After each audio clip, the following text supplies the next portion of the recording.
Currently, I'm a second year SRNA.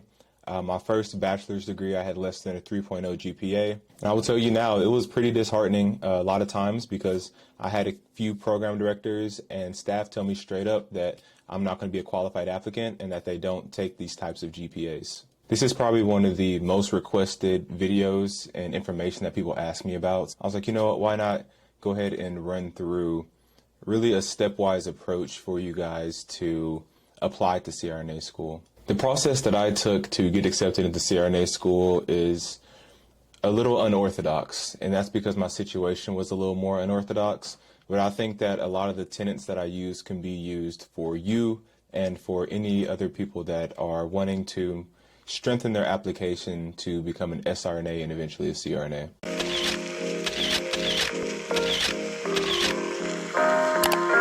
Currently, I'm a second year SRNA. My first bachelor's degree, I had less than a 3.0 GPA. I had a competency-based nursing degree. That means that we graduated from my nursing program with a 3.0. So if your scenario is similar to mine, this will be great for you. If you're somebody that doesn't have the strongest GPA or someone that has a GPA that is more competency-based, like what I got from WGU. So I really want to make this clear that this is a stepwise approach towards applying to CRNA school. So we'll go through 6 different steps and understand that as you get to each one of these steps, a lot of them overlap with each other, but for the purpose of the video and for ease of understanding, we put them into 6 different steps. The very first thing you need to be doing is getting a list of the programs that you're interested in. These can be based off of recommendations, it can be based off of research that you've done. So I would say anywhere between 8 to 10 programs is what you may have as a starting point. I started off with about 10 different programs I was looking at in different states. And then once I got through this whole process, I only applied to 3 to 5, if I remember right. As you're creating your list, I would suggest using like an Excel spreadsheet or even like a notebook to jot down notes about each of the programs. So you really want to be organized when you're talking about each program's minimum GPA. How are they calculating that GPA? Is it the last 60 credits? Is it your BSN GPA? Is it your cumulative GPA from all the courses that you've taken? And are they looking at your sciences specifically? You also want to be jotting down, does this school require the GRE? What is the structure of these programs? Are they front-loaded? Are they hybrid programs? Of course, also jot down the application deadlines. That's just an example of some things you can jot down, but when you go to the program's websites, there's a lot of information that you can jot down to stay organized.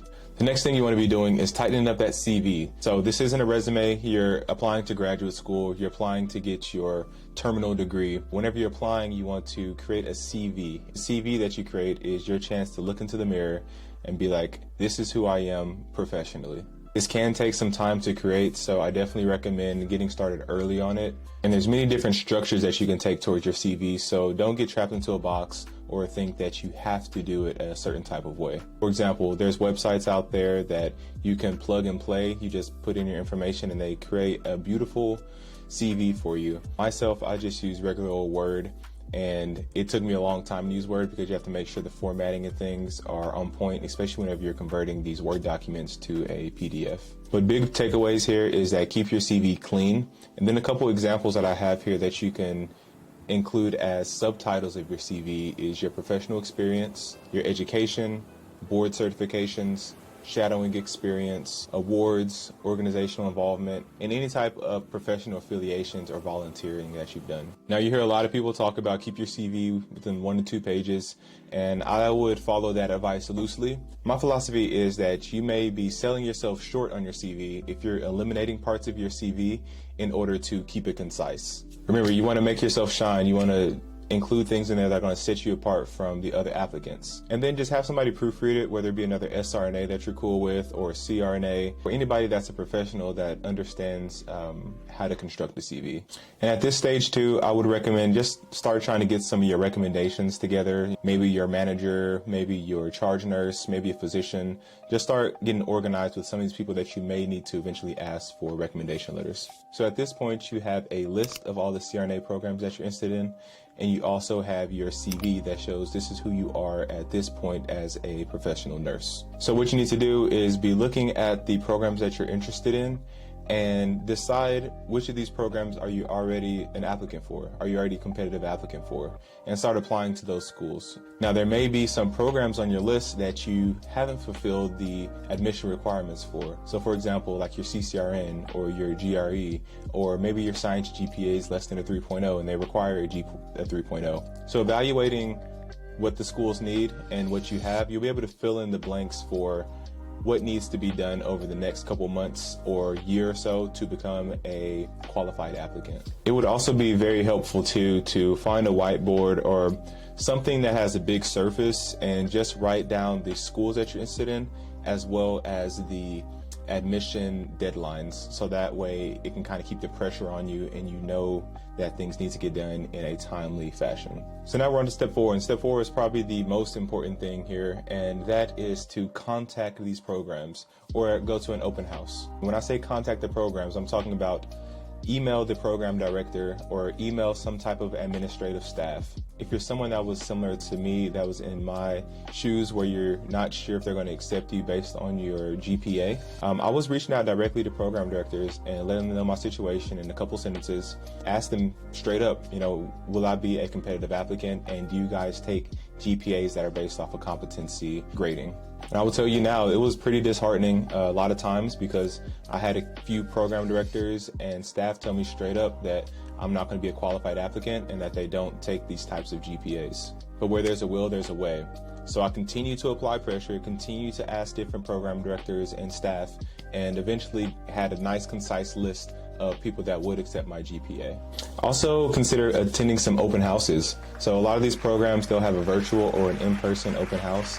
And at these events, you'll actually be able to get in front of the program directors, see what the school's about, ask questions, and this really sets you apart because it gives you your name and your face some type of familiarity whenever you get to the application and to the interview portion of the application. Some of you out there have a great GPA. Some of you out there are model students and you look perfect to a program. There's other people out there that need to do other steps to strengthen their application packet. So if you need to strengthen your application packet, here's a few things that I suggest. So the first thing you could do is retake your basic sciences. This is a suggestion that you hear from a lot of different SRNAs and a lot of CRNAs. So if you didn't do too hot in your anatomy physiology, go and retake those, anatomy physiology 1 and 2. You can also go and take a microbiology. You can also take a chemistry, and you can take organic chemistry as well. Another thing you could do is take the GRE. Even if a school doesn't require the GRE, this may be helpful in just adding to your CV to show them that you are serious. I didn't take my GRE, but this is something that I know a lot of applicants do, even if the school that they are applying to doesn't necessarily require the GRE. Also, get certified. This should be probably one of the first things you should do. Get your CCRN, which is super important. I know a lot of programs say that it's not required, but it's kind of one of those just understood things that it is required. You might as well go take that test. It'll make you a stronger nurse, and it'll help you whenever you actually get into the program, because we're talking about a lot of the same pathophysiology and pharmacology. You can also get your CMC, which is your cardiac medicine certification. So you have to have your CCRN before that. You can also get your CSC, which is your cardiac surgical certification. Then there's other certifications you can get too, such as like trauma certified and things like that. And the last way you can strengthen your CV is to get involved in education. So get involved with education on the unit, get involved with the annual skills fair, also become a preceptor, of course, and try to just work to develop yourself as a leader on the unit. And the last step here is to apply and start practicing your interview skills. Also understand that whenever you're applying, a lot of these programs are going to want a essay or some type of statement of why you want to become a CRNA. Practice your writing. Again, have somebody review your writing. Make sure that it's powerful. And I try to suggest that people use things that will really set them apart and things that can show that you have emotional intelligence and that you are a leader and that you have been through hard things and that you can get through 36 months of school. A lot of people are going to be saying the same things on their statements about, their autonomy and wanting to provide care for patients in their most vulnerable states. And there's a lot of these phrases that people use when they're writing their statements. Understand that program directors see that all the time, but when you're writing your essay, what's going to make you stand out? What's going to make you unique and make them remember you? So try to involve things that are a little more personal and your essay. And that worked for me. Not to say this is the only way to do it, but all I can go off is my experience, right? While you're actively applying, you also need to be practicing your interview skills at this moment now. Don't wait until you get an interview offer to start practicing interviewing. Go ahead and use that law of attraction and understand you're going to get offered an interview, and whenever that time comes, you're already going to be ready because you've been practicing for your interview for the past couple months. Practice answering questions about pathophysiologies that you take care of in the ICU. How do you manage these patients? What are complications that you're looking for? Also think about the medications that you use daily in the ICU. Your Levophed, your epinephrine, your phenylephrine, Precedex, propofol, fentanyl. How do these medications work? What's the drug class? And don't forget about EQ. So be able to answer questions about how you manage stress, how do you stay organized, manners in which you've displayed leadership. So that's it, guys. That was like a stepwise approach towards getting to your dream CRNA school. I hope I answered most of the questions that you guys have, especially unique to some of you guys out there with the kind of sketch GPAs. If you have any questions, leave them down in the comment box. Be sure to like, share, and subscribe, and we'll talk to you next time. Peace.